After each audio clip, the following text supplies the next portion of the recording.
Alhamdulillahi Rabbil Alameen. Wassalatu wassalam ala al-mab'uthi rahmatan lil alameen. Nabiyyina Muhammad wa ala alihi wa sahbihi ajma'een. Amma ba'd. So welcome to this special session of the weekly Sisters question and answer brought to you by Jam'iyatul Salaf. And inshallah ta'ala, I'm acting as a guest speaker for this session. And the questions are all relating to Ruqya Shar'iyah. They're relating to treatment from or by using the Quran. So we're going to start with the very first question. Number one, do I have to recite the whole of Surah Al-Baqarah? Because it's very long. As a ruqya to get rid of the shaitan.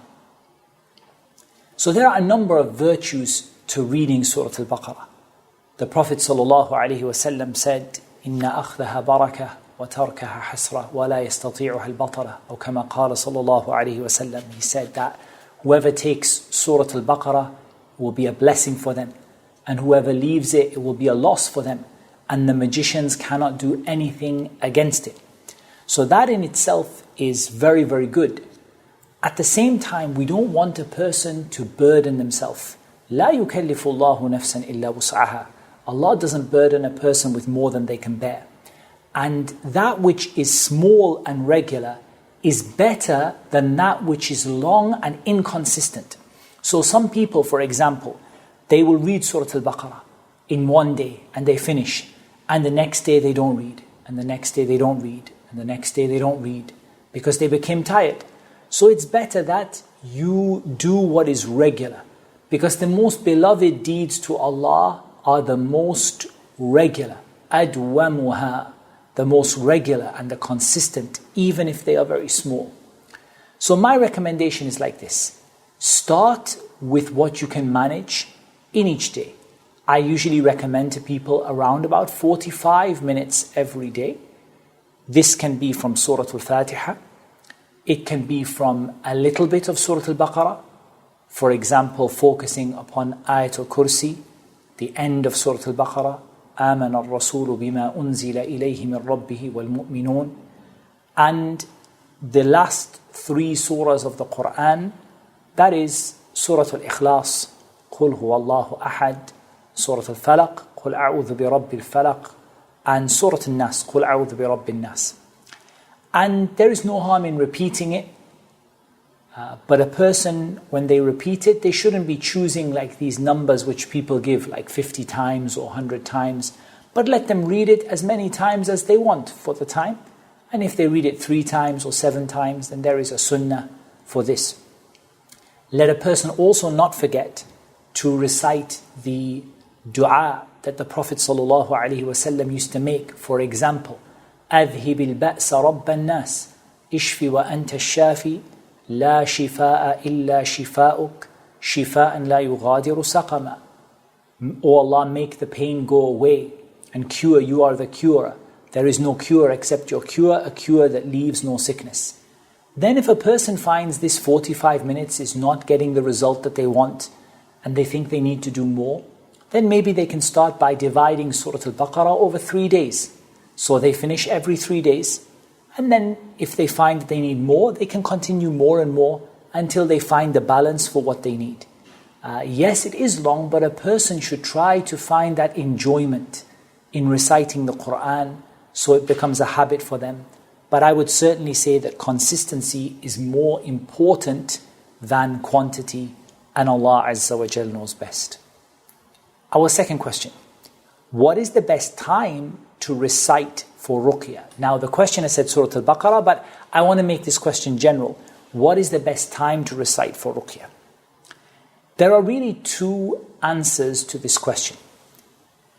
The first is that the best time is the time that works for you. Because it's all fine trying to recite every day at Fajr. But if you struggle to stay awake or if you have work, then it will only end in your ruqya being short. So the best time is the time when you are relatively free and relaxed and you can really give the Quran its right. At the same time, it's also good to recite at a time when the affliction becomes worse, because some people, they have their affliction goes up and down during the day. For example, some people at Maghrib, their affliction becomes worse. Some people, they don't have a problem unless it's the middle of the night.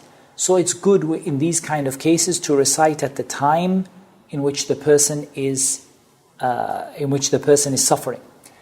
If neither of those apply, and the person says, I can recite any time of the day, and I don't have one time that is better or worse than the other, then my advice would be to recite after Fajr. And the reason for this is because the Prophet ﷺ said that the barakah for my ummah has been placed in the bukur, in the early morning, أو كما قال صلى الله عليه وسلم.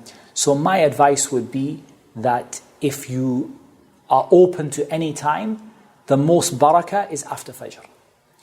If it's the case that you have the affliction gets worse after Maghrib, try reciting then. If it is the case that the affliction is worse in the night, try reciting then.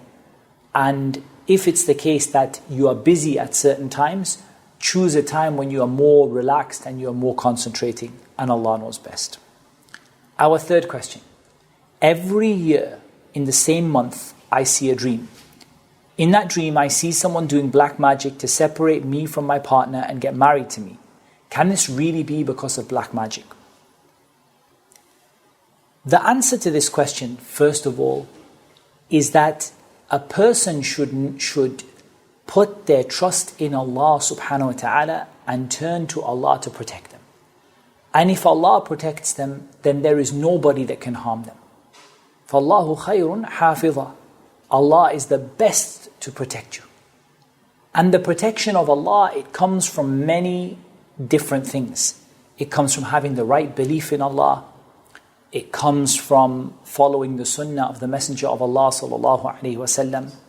It comes from the salah, performing the prayer on time, in its proper place, in its proper way.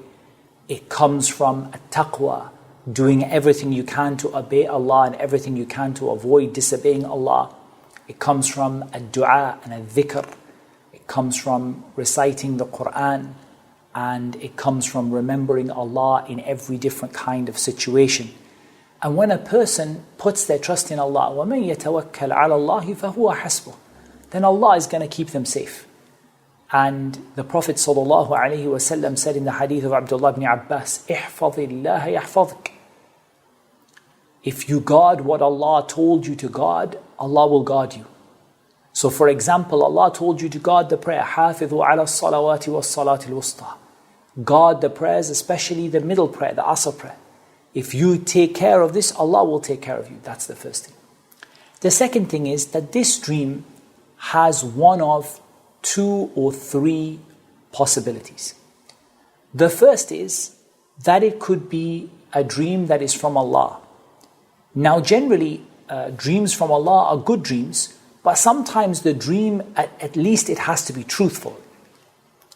So even if it seems bad, but it's warning you.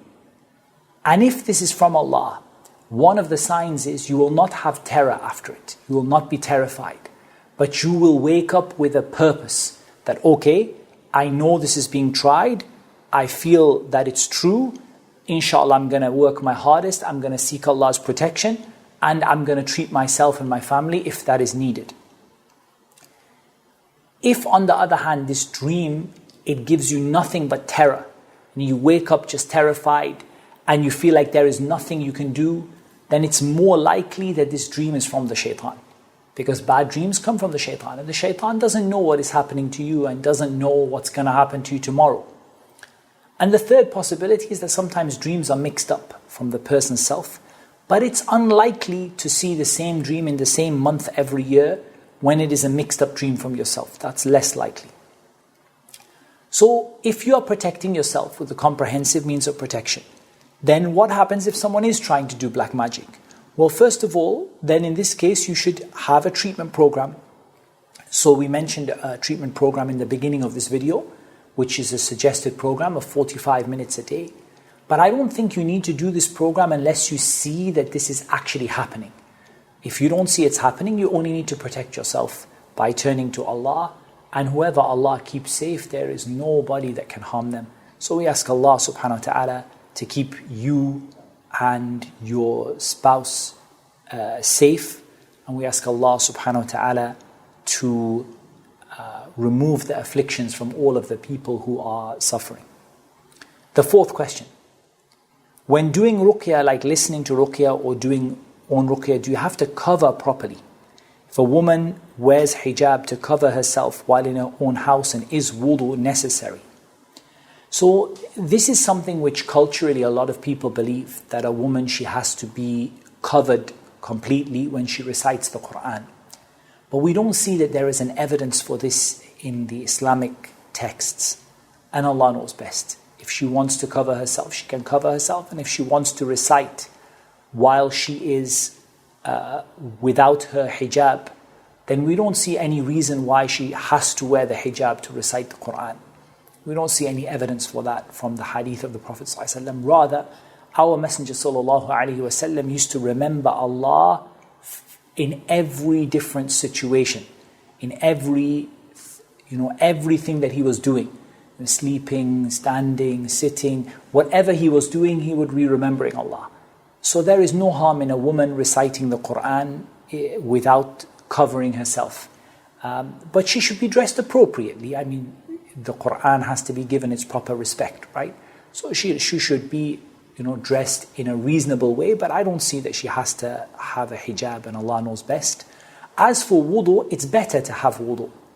The Messenger of Allah sallallahu alaihi wasallam, he used to dislike to remember Allah without wudu, but it's not necessary.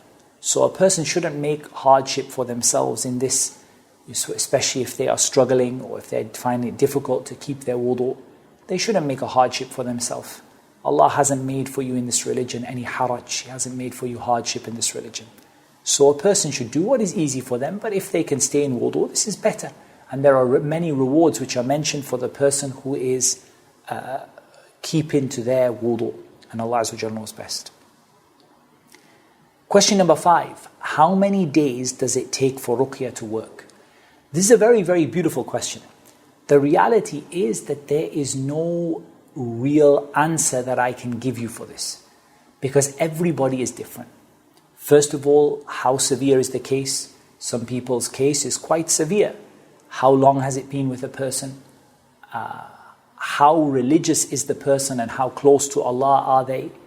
How much ruqya are they doing and how effective is it? These are just some of the things which can affect the length of time. I've seen patients that are cured by the permission of Allah virtually instantly.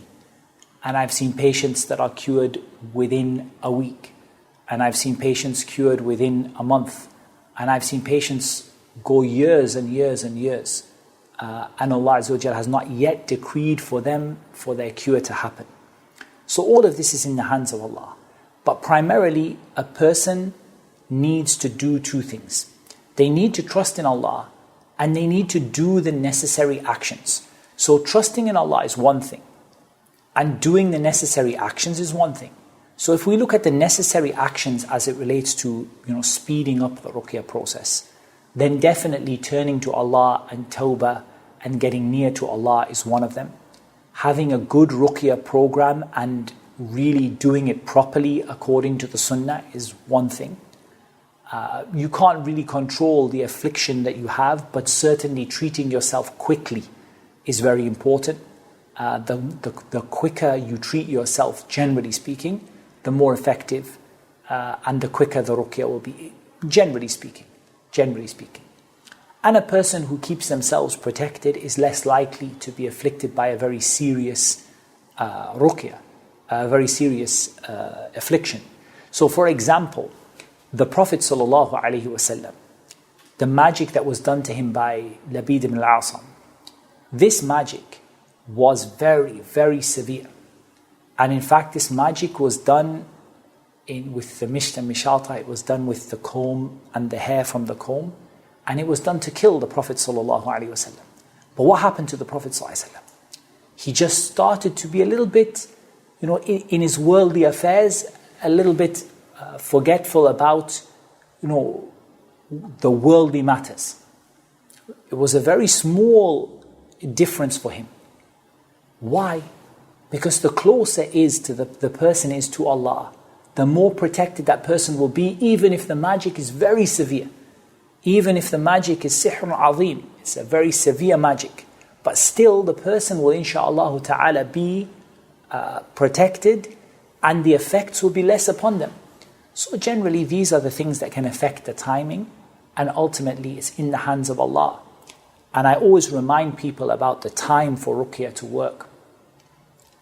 Our Prophet ﷺ was the best of mankind. He said, "Ana sayyidu waladi Adam wala fakhr." I am the best of all of the children of Adam without pride. And he, salawatullahi wasalamu alayhi, fought against his enemies for the better part of 23 years before Allah Azza wa Jal gave him complete victory over them. Does that mean that the Prophet ﷺ was doing something wrong, or that it wasn't effective what he was doing? No, it doesn't mean that. But that is the test of Allah. الَّذِي خَلَقَ الْمَوْتَ وَالْحَيَاةَ لِيَبْلُوَكُمْ أَيُّكُمْ أَحْسَنُ عَمَلًا. The one who created life and death to test which of you is best in deeds. And that's why Allah Azza wa Jalla said, وَتِلْكَ الْأَيَّامُ نُدَاوِلُهَا بَيْنَ النَّاسِ. These days, we give victory in turns. Sometimes we will give your enemy victory. Sometimes we will give you victory. And Allah, وَلِيَعْلَمَ اللَّهُ الَّذِينَ آمَنُوا. So Allah will know those people who believe. Allah will test them, because Allah knows them already. But the meaning of know here is that Allah will test the people who believe.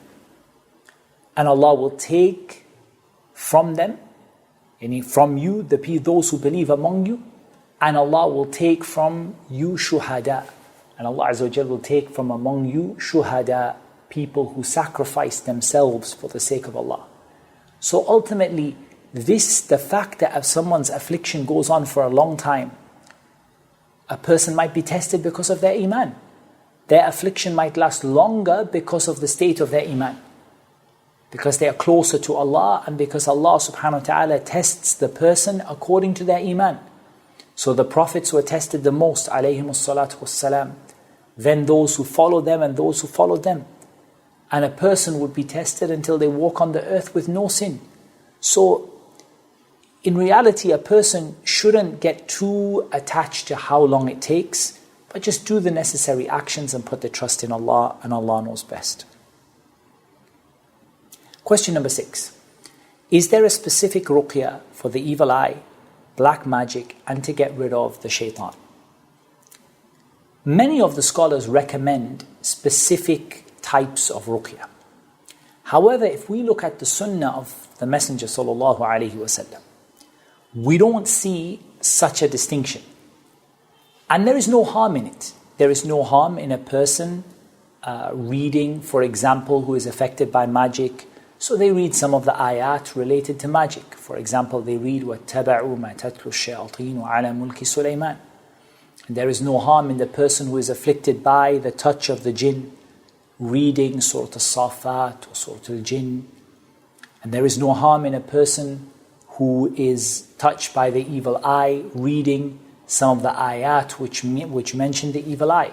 For example, Surah Al-Falaq, and so on. But the reality of this is that this is not necessary for the ruqya to work. What is necessary is to follow the sunnah. The sunnah of the Prophet ﷺ, it is general like that. So Surah Al-Fatiha, and likewise Ayat Al-Kursi, and likewise the Mu'awwidhat, Surah Al-Ikhlas, Surah Al-Falaq, Surah Al-Nas. This is general. There is no evidence that the Prophet ﷺ limited one of them for one of the different conditions. But if a person wants to concentrate on the ayat which have a connection to the topic, then as long as they don't leave the general ayat, there is no harm in that. As long as they keep reading Al-Fatiha, and they keep reading Ayat Al-Kursi, and they keep reading the last 3 surahs of the Quran, and they want to add to that an ayah to do with the evil eye, or they want to add to that an ayah to do with sickness, وَإِذَا مَرِضْتُ فَهُوَ يَشْفِينَ, or they want to add to that a dua for something particular, or they want to add to that some of the ayat relating to magic. There is no harm in this. But there is no need either. There is no strict need. And I think that anyone who claims that there is a strict need, they have to bring an evidence for it. They have to bring an evidence that this is how it has to be done. And experience is not an evidence. You have to bring a dalil. If you want to make the sharia limited, you want to limit it and say, this condition requires this ayah, then you have to bring a dalil for it. Otherwise, we can say this ayah is good, we can say this is recommended, but we can't limit it to like in that way. So I would say, start with a general ruqya, and later on, if Allah Azza wa Jal opens your mind to believe that it is a particular kind of affliction and you want to concentrate on that, and there is no harm in this. The whole of the Quran is shifa, and Allah knows best. Question number 7. I see a light when I close my eyes, not all the time. Mostly it comes when I close my eyes with stress. It helps me to relieve my stress, and if I spend more time with it, it comes closer to me. It could be violet color or green or white. Could it be related to the jinn? I don't necessarily see that it has to be related to the jinn. I think if a person is concerned, it's a good idea for them to start a simple treatment, like the one we described in the beginning of the video, or maybe even they could start the 7-day program. I will provide a link for that with this video, inshallah. I will ask the brothers to attach the link to the 7-day program and also the link to the Ruqya instructions in the video. I think, inshallah ta'ala, if a person is worried that they might have an affliction, it's better to try to treat it. And what's the worst outcome? If you find it's not a problem, then alhamdulillah, you didn't lose anything. So it's worth treating it in case it is a problem, but I don't see that it has to be a problem. Like, I don't see that it is, that I would say, yeah, for sure it's a problem. But I would just say that it's worth treating if you're concerned. And Allah knows best. Question number 8. I've been experiencing horrifying experiences of sudden paralysis with a feeling like an electric shock every morning after I try to sleep after Fajr, except the days when my husband is home. I see repetitive, horrifying dreams as well. And I've been quite ill with undiagnosed issues, and I've been doing Self-Ruqyah for a while now. And the jinn inside me will scream every now and then. Since my condition keeps on oscillating between good and bad, what should I do as it's difficult to get hold of a trustworthy Raqi, and I feel like I need to use more comprehensive and effective ayat to win this battle. So first of all, we ask Allah Azza wa Jalla al-Hayy al-Qayyum, al-Jalali wal-Ikram, to give the sister shifa and la yughadiru saqama, a cure that leaves behind no sickness. I don't advise, in all honesty, that the way to solve this problem is necessarily to find a Raqi. I believe the way to solve this problem, inshallah, is really effective self-ruqyah that is done between the sister and her family, perhaps with the help of her husband or with the help of other family members, and really to go back to the videos and the instructions and try to go back from the beginning and to say, okay, where am I? Where can I improve? There's always things. So many times people focus on ruqyah, but don't necessarily focus on tawbah, for example. And yet tawbah can be such a huge means to bring in somebody's cure. And if I was to say that nobody is cured except with tawbah, then I don't think that would be far from the truth. It would not be far from the truth for the majority of people. So for example, turning to Allah, knowing more about Allah and His names and His attributes, this is also a part. So what I mean by this is that the sister, what she needs to do is, she needs to go back through the videos, and inshallah we will attach some of the videos as well to this video. And inshallah ta'ala, she needs to look at what she can be doing and put together a plan by which she can treat herself, inshallah. Now, if she's struggling to treat herself in herself, then there is no problem in maybe involving a husband or involving some of the other family, inshallah, who are trustworthy and reliable.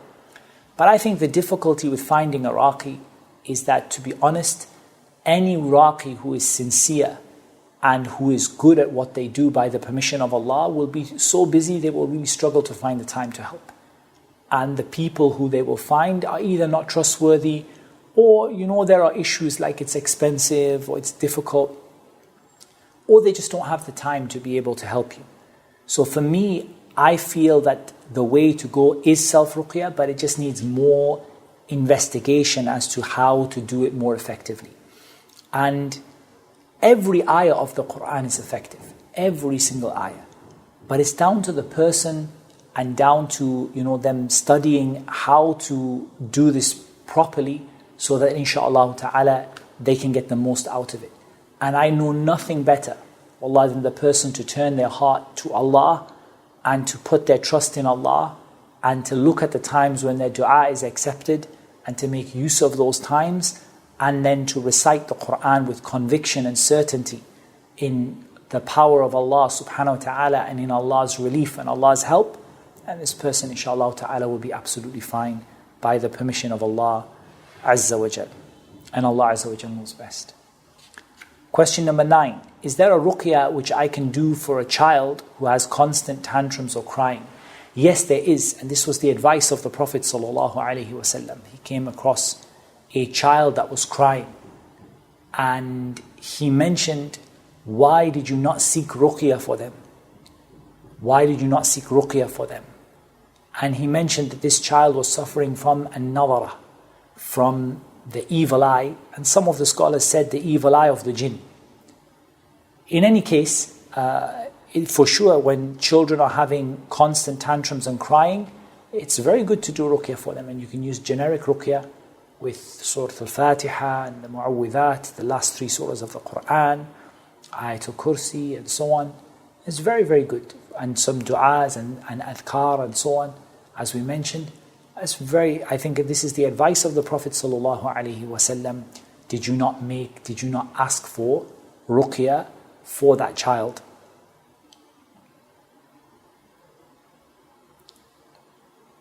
Question number 10 is any time okay to do ruqyah, or is there a specific time? I think we answered that earlier on in the video as well, inshallah.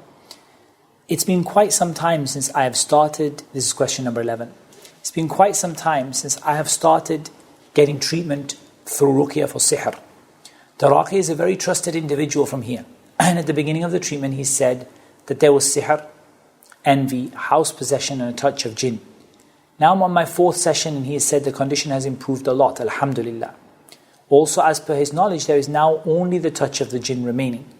My question is, I've been losing a lot of weight over the past few months, and my body is fatigued. I don't have much strength too. This is accompanied by severe dizziness, vertigo, and dyspnea. Do you think all of these are related to my ruqyah treatment, or could it be another medical condition?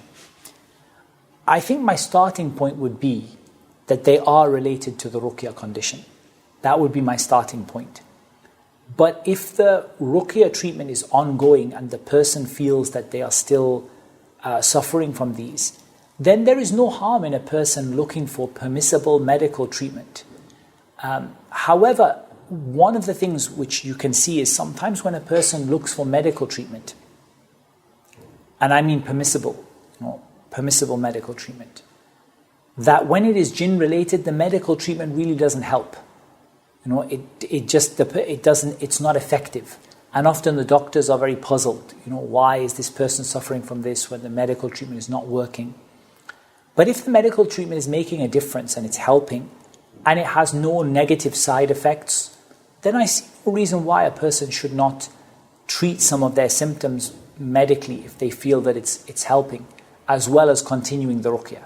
But I would say when someone has this kind of issue like the sister described, I would suggest that it's quite likely that the sister's issues that she described, such as weight loss and fatigue and dizziness and so on, difficulty breathing and so on, that this is very likely to be part of the affliction.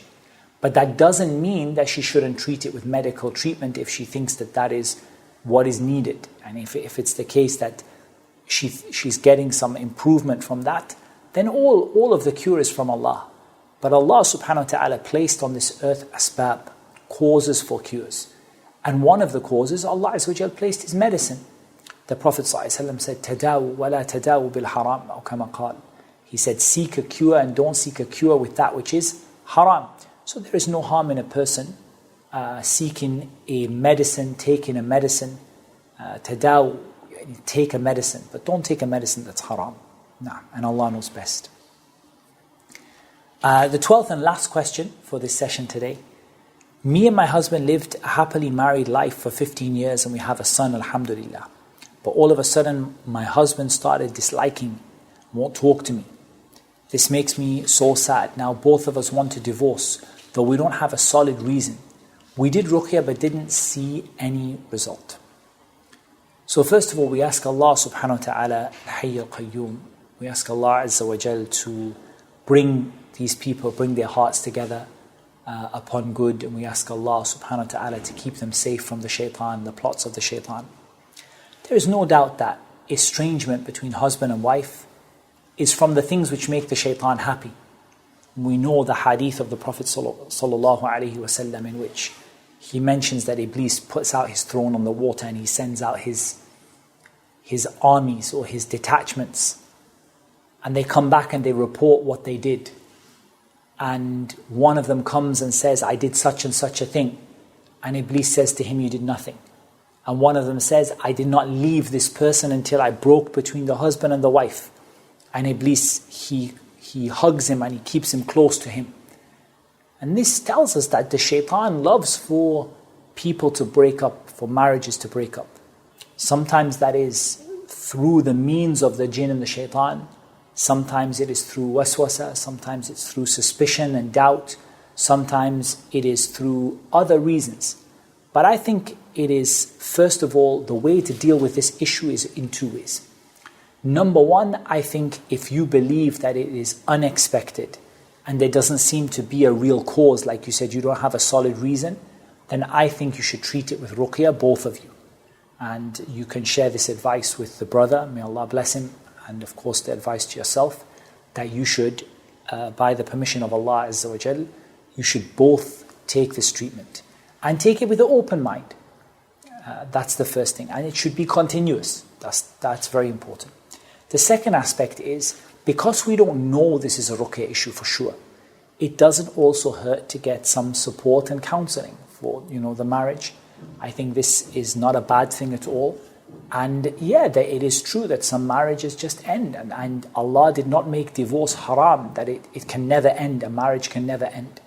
But it's not also the best outcome, or a praiseworthy outcome that we should be aiming for. Rather, we should be aiming to save a marriage if it can be saved.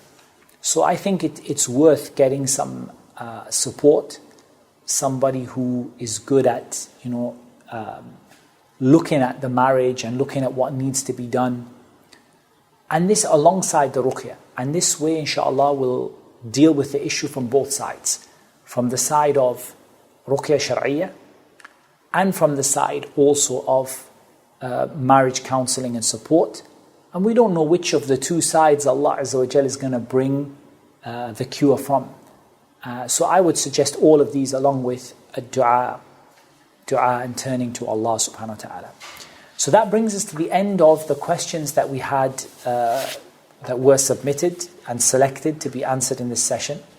Once again, we want to ask Allah subhanahu wa ta'ala, Al-Hayy Al-Qayyum, by His lofty names and perfect attributes, and we want to ask Allah by the fact that He is Allah, the one that there is no God worthy of worship but Him, and we want to ask Allah by His greatest name, the name that if He is asked by it, He gives, and if we make dua to Him with it, He answers, to cure all of the people who are suffering from their afflictions, to keep us and our families safe from the Shaitan, the plots of the Shaitan, and to bless us with beneficial knowledge and the ability to act upon it.